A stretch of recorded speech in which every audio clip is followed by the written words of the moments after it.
बोलिए श्री सत्यनारायण भगवान की जय। तो आइए भक्तों चलते हैं भगवान ठाकुर जी के सत्यनारायण जी के इस व्रत की पावन कथा के 5वें अध्याय की,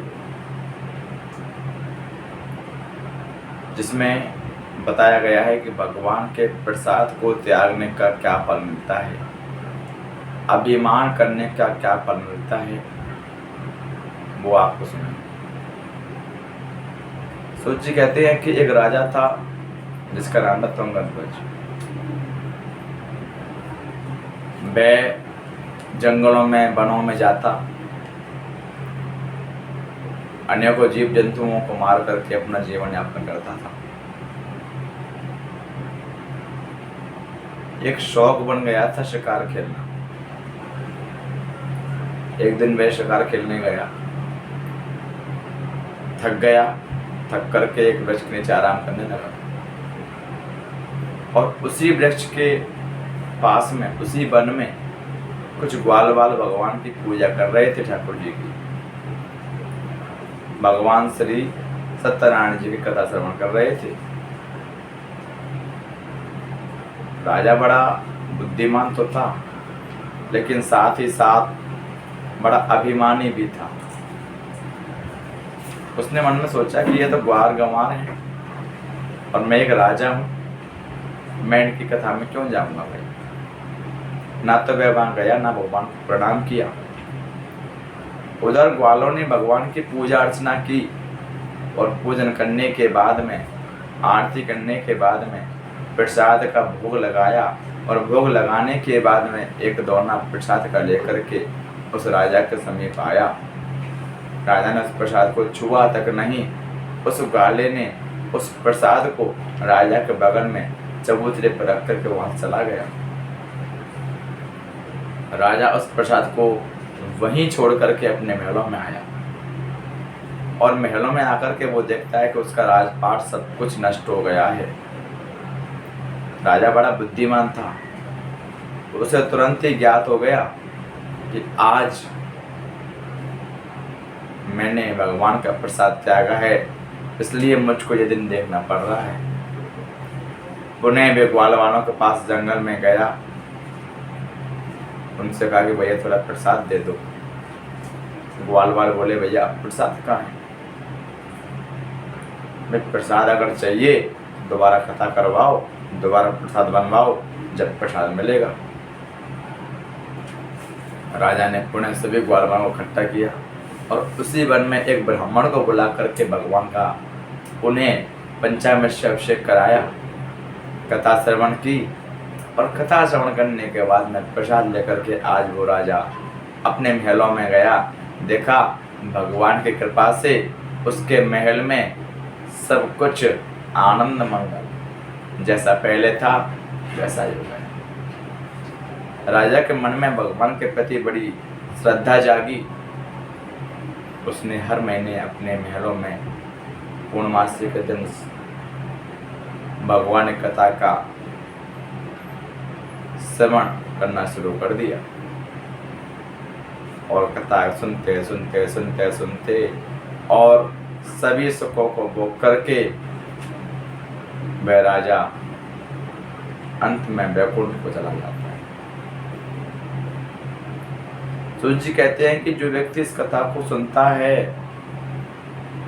भाव से पढ़ता है, उसके समस्त पाप दूर हो जाते हैं।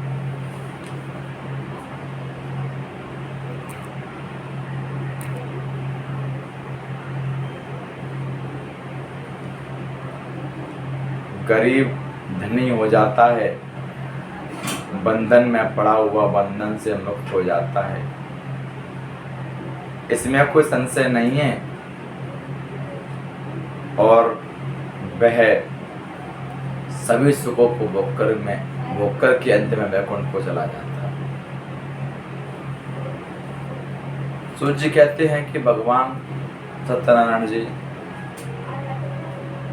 सभी की मनोकामनाओं को पूर्ण करते हैं। इनके अनेक रूप हैं, अनेक नाम हैं। कोई इनको ईश्वर कहता है, कोई भगवान कहता है, सत्यनारायण कहता है, सत्यदेव कहता है, कोई विष्णु कहता है। लेकिन इस कलयुग में सभी की मनोकामना को पूर्ण करने वाले मेरे भगवान विष्णु ही अनेक नामों से, अनेक रूपों से जाने जाएंगे। कलयुग में भगवान श्री सत्यनारायण जी की पूजा विशेष फल प्रदान करने वाली है। और अब मैं आपको सुनाता हूँ, जिन्होंने इस व्रत को पहले किया उसके अगले जन्म की कथा मैं आपको सुनाने जा रहा हूँ। महान प्रजा संपन्न शतानंद नामक ब्राह्मण भगवान के व्रत के प्रभाव से दूसरे जन्म में सुदामा जी हुए। उन्होंने उस जन्म में भगवान श्री कृष्ण का ध्यान करके और मोक्ष प्राप्त किया। लकड़हारा भिल्ल जो गुहों का राजा था, उन्होंने भी भगवान श्री राम की सेवा करके मोक्ष प्राप्त किया। इसके साथ साथ महाराज उल्कामुख दूसरे जन्म में दशरथ जी हुए, जिन्होंने श्री रंगनाथ जी की पूजा करके मोक्ष प्राप्त किया। धार्मिक और सत्यवती साधु भगवान की कृपा से दूसरे जन्म में मोरध्वज नामक राजा हुआ। उसने आरे से चीर करके अपने पुत्र की आदि देह भगवान को अर्पण करके मोक्ष प्राप्त किया। इसके साथ साथ महाराज तुंगध्वज जन्मांतर में स्वयं मनु हुए, जिन्होंने भगवत संबंधी कार्यों का अनुष्ठान करके मोक्ष प्राप्त किया। और जो गोपगण थे, ब्रजमंडल में निवास करने वाले गोप हुए, उन्होंने भी सभी राक्षसों का संहार करके भगवान का शाश्वत धाम गोलोक प्राप्त किया। इस प्रकार श्री स्कंद पुराण के अंतर्गत रेवा खंड में श्री सत्यनारायण व्रत कथा का यह पंचम अध्याय पूर्ण होता है। आप सभी लोगों ने बड़े भाव से इस कथा को सुना। कथा में कोई भूल चूक हो गई है तो मैं क्षमा प्रार्थी हूँ, और कोशिश करूँगा कल एक और नई कथा आप सभी को सुनाने की। इसी के साथ ही अभी मुझे आज्ञा दें। जय श्री राधे, जय श्री श्याम। बोलिए श्री सत्यनारायण भगवान की।